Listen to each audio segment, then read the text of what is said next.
And before I get started, I just want to say how amazing it is to be married to a woman who is a force of nature. Who, I love my favorite part of the speech is when she said, my husband doesn't let me say something. I'm like, I've never not let you say anything. She's never asked permission from anybody in her life to say, to act, and to do. And this city is so enriched by Elaine Wakeland. I love you, sweetie, and amazing job. I also want to give a shout out to Councilwoman Monica Rodriguez, who is here with us. Stand up, Councilwoman Rodriguez. Our former Councilwoman and City Controller, Wendy Gruhl, who's in the house.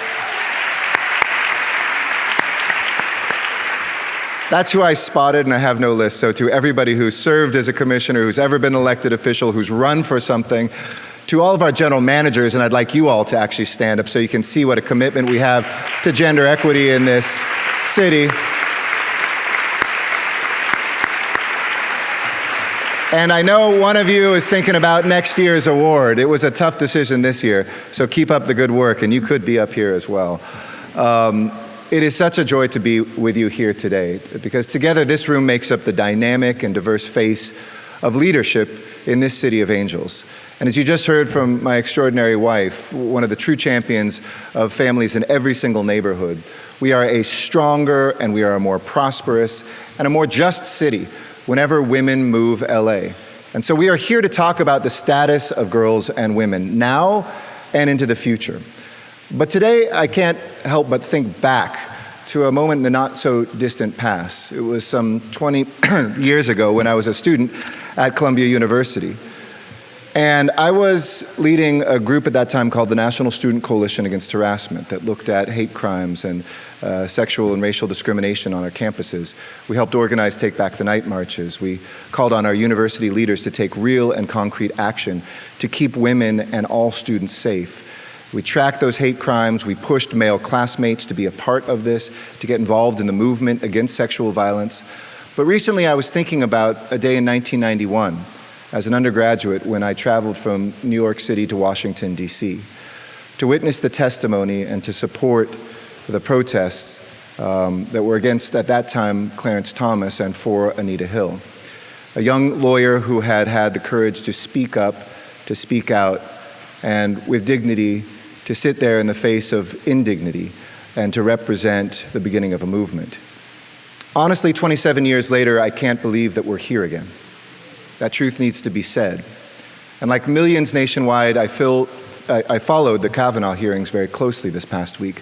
I listened to Dr. Ford's story. I felt her courage and the courage of so many others, including some in this room today. Absolutely. And I felt myself getting angry, confronting the harsh reality that however far we've come, and I never want to dismiss progress we make going up the mountaintop. We have certainly taken some steps up since then. But however far we've come, too often we still feel stuck. We wonder, when will we get to the mountaintop? And yet I also thought of something else, one of the critical legacies of the Hill hearings and the Me Too movement so far, and this latest battle over the Supreme Court, that once you start looking at these issues of sexual assault, of harassment, of inequality, it's really difficult to unsee them. In other words, you can only open your eyes to what's wrong, what's missing, and what needs to be done. In the words of Marcel Proust, the real voyage of discovery consists not in seeking new landscapes, but in having new eyes. In having new eyes. Because we can be depressed and dispirited about where we are right now if we're only looking to Washington for leadership. But that's not how we've ever changed anything in this country. It's not what it means to see the world through new eyes, to turn on the television. It's not who we are as Americans or as Angelenos. I'm proud that this city is the birthplace of Time's Up, that this city had the largest women's march, not just one, but 2 years running in the nation. I'm proud of this city, where here we do not mock or minimize women and men who say, "Me too." We believe them. And we ask ourselves what we can do to help. What we can do to not only hear and see those victims of harassment and trafficking and sexual violence, but actually get them the assistance that they deserve. I'm proud to be here too with somebody else I should give a shout out to, my sister, who works on issues of criminal justice for the County of Los Angeles and Supervisor Hahn's staff. Dana, thank you for being here. And whether it's in the county or the city, in our workplace or in our neighborhood, what we can do to aid the women that are living on our sidewalks and in our shelters, or who are earning under the poverty wages with 2 or 3 jobs, this is all of our work. That's why we're here today. And we are here also to see how we can take this collective energy that's on our streets and in these marches and on social media and translate it to concrete action, to true equity in wages, in our workplaces, our entire society. These questions aren't new to me or to any of us. Certainly not to my wife, Elaine, not to any woman here, and they shouldn't be to any man here either. They're finally, though, sitting front and center in our public debate. So I'm glad that 5 years ago, even before these movements had a name, that when we started this administration, we brought gender equity as a value, as a prism through which we would refract everything in this city. We didn't need the election of a misogynist to awaken us. We didn't need a sudden explosion of activism to know these problems were here and that we had to work on them. So in fact, at City Hall, we started answering those questions during the first days that we were in office. Right off the bat, developing an LA model for gender equity, which I want to share with you today. Now, the nice thing for anybody in charge of anything out there, this is not a radical or complicated model. It's not only achievable in so-called progressive places, a town like ours. It should be obvious for any city interested in strengthening its middle class and extending opportunities to all residents, regardless of race, zip code, or gender.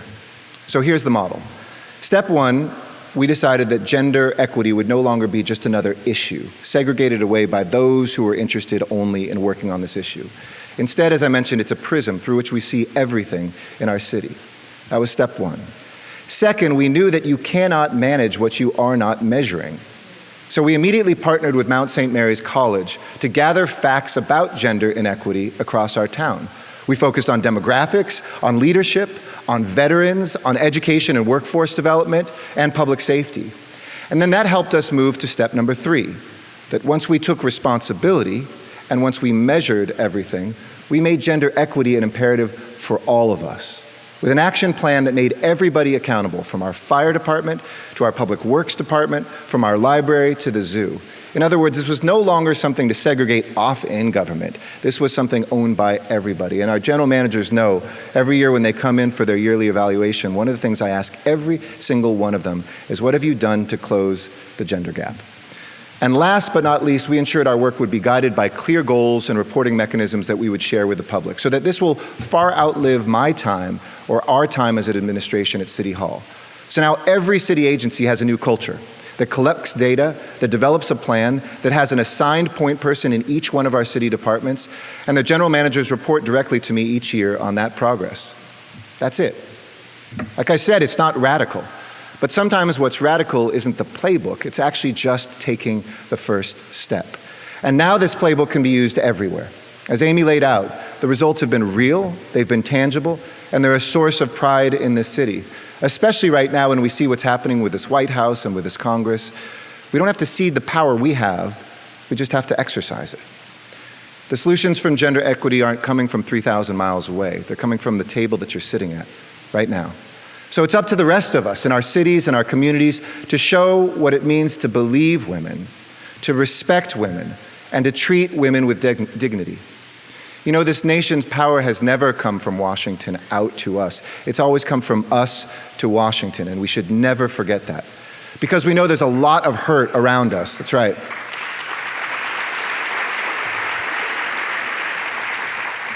And these are painful days, right? To listen to your sisters, to hear the stories. It's painful. There are days your heart aches and breaks. The hurt that's around us and the help that's needed, but it starts healing right here in our own backyards. No one has to give you permission to fix it. Only we can. So that's why we decided to focus on City Hall itself, and as Amy mentioned, develop My Voice LA so that everybody can hear the stories of harassment in city government and respond with action and resolve. Yet with all the progress we've made, I'm never going to call it a day, rest on our laurels and say we've arrived. We know that this is lifelong work. We have to keep pushing the envelope, and in government that means keeping our focus fixed on the big, pressing issues that are before us today, and approaching them with clarity and with purpose. First among these is the greatest challenge we face as a city, and my deepest passion, eradicating homelessness in the city of Los Angeles.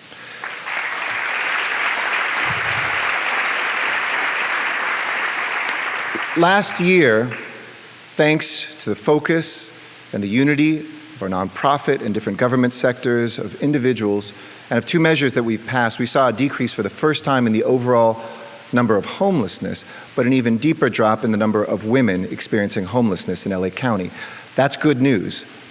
The bad news is what's beneath those numbers, that some of the most vulnerable women in our society are at the highest risk of finding themselves without a roof over their heads. That on Skid Row, just a few blocks from here, over 90% of the women who are experiencing homelessness are the survivors of sexual and/or domestic violence. That single moms and single senior women are far more likely to live in poverty than any other demographic group. And up to a third of women confronting homelessness face poor or compromised health. These are heart-wrenching truths, facts that we cannot hide from. But I'm here to say we absolutely will never ignore them in this town again, because if you care about homelessness, you have to care about women. And if you care about women, you have to care about homelessness. It's a family issue, it's a human issue, and they are connected. Last year, a small group of Angelenos, deeply moved by the suffering of our homeless sisters, took it upon themselves to make a change. They started a movement called She Does that got national press. They took to the streets to demand that we bring women experiencing homelessness home. They walked the streets of Skid Row, offering blankets, food, water, conversation, open hearts to women living in the most desperate of circumstances. And they documented this on social media, held candlelight vigils in the shadow of City Hall, started a shower of hope to offer hygiene services to people in need. And then the movement's leader, Mel Tilakaratne, where are you, Mel? Where's Mel? He's here with us today. Mel, over here, came to my office and you asked me point blank, does she deserve a safe place to sleep tonight? And I said, she does. You know, as a mayor, it's not always easy to sit down with your harshest critics or to confront the pain of a city when our hearts are all breaking. They had tough things to say about me, about City Hall, about our collective failures, but at the end of the day, we realized our goal was the same, to bring homeless women inside no matter what. So I looked Mel and the She Does folks in the eye and made a promise that this coming year, we would create new shelters, devote new resources exclusively to women experiencing homelessness. And together with the county, we are making good on that promise. Because no woman should have to fight to survive on the streets of Los Angeles, and everything we do will make sure that they don't. Mel, could you stand up, please, so we can thank you for your work.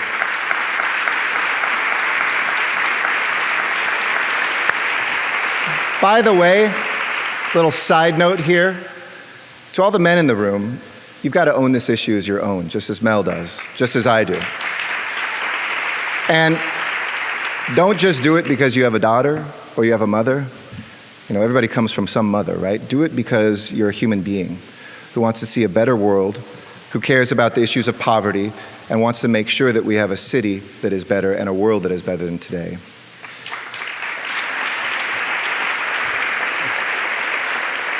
The poet Robert Browning once wrote beautifully that our reach must always exceed our grasp. In other words, we must always reach for big, bold goals that sometimes we won't be able to hold personally. When we think back in American history, the slave who fought for freedom that she never herself got to experience, or the woman who fought for the right to vote even though she never could fill out a ballot in a country where now women have only had the vote for less than 100 years. Our reach must always exceed our grasp. In other words, each of us can be champions, hopefully for this moment, but certainly for the future, to ensure that every woman who calls this city home has a place to call home as well. And at the same time that we confront homelessness for women, we also remain committed to ensuring that all women have a pathway to the middle class. We in this administration and this city will stay laser focused on what we can do to look around the corner and to find those on-ramps to success, to prepare the women of Los Angeles for the success and opportunities of the future. That's why we work to clear the 3-year backlog on certifying women-owned enterprises up for city contracts. It's why we're recruiting more young women to join our police force and our fire department, and why we fought for pay equity within the mayor's office, where I think it's either 99 cents or maybe now, Anna knows better, $1? It's 99, no, okay. It's closed. We can announce we have no pay gap in the mayor's office. Dollar for dollar, women and men earn the same amount. It's why we expanded Girls Play LA at our parks and STEM education at our libraries, where a majority of the folks getting the after-school assistance, those students are girls. It's why we kicked off Ignite LA to inspire more civic participation, as you heard. And all of these were steps that were intended to open the doors of opportunity to the next generation of leaders. But City Hall can only do so much in this vast and diverse city. All of you have to play a part with us. I know I'm preaching to the converted here today, but you have a central role to play in bringing others with you. So let me encourage you as your mayor to focus on 3 key steps. First, where you work, whatever you do, make sure you are a leader in eliminating all the gaps in wages, in personnel, and leadership. If government could make 50% of our boards and commissions women, in 6 months when I became mayor, what's your company waiting for? In the C-suites and on the boards, where are the women? A company like AECOM set a goal of ensuring that at least half of its executives are female by 2020. They're the biggest company in Los Angeles, and I'm so proud to have AECOM here and that they reflect that same vision that we have. They just did it, so just go and do it. It isn't hard. Just take an inventory in your office, just count, look for the challenge and address it, and see the world through new eyes. Second, hire up. Put women and girls in positions of power. Provide them with internships, not to get coffee, but to make decisions. Be intentional about who you're recruiting and who you're promoting. Third, open up and protect spaces. It isn't sufficient to post on social media about trauma or discrimination. We have to continue to keep spaces open. Spaces like the incredible campaign to write letters to Dr. Ford this week that we're seeing. As people say, we hear you, we see you, and we're not forgetting you. We need to keep hearing those stories so that people can keep healing. That is our charge.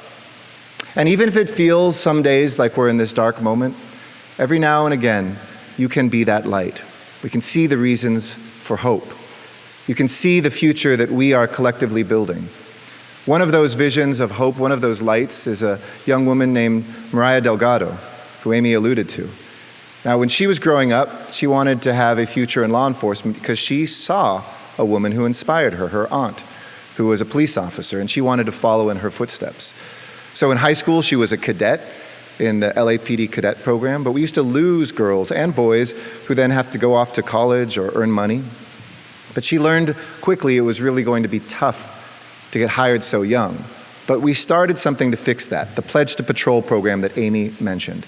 Initiative designed to help young women and people of color apprentice with the LAPD to be paid LAPD associate officers and then get at the front of the line to become police officers when they're eligible at 21. And Mariah was one of the first to sign up. As I mentioned, our first class was majority women in a department where only 20% of our officers are women. She was assigned to the Rampart Division, where she often comforted children who were caught up in ugly custody battles. She brightened their lives just a little bit as somebody from LAPD who was a human being reaching out to them. And describing her work back then, Mariah noted that her associate community officer uniform, it wasn't pressed exactly the same way as officers' uniforms, but here's what she said: it still stood for something. And just a couple weeks ago, Mariah Delgado made Los Angeles history because she became the first Pledge to Patrol alum to graduate from our actual police academy, ready to return to Rampart as a full officer with a badge in the Los Angeles Police Department.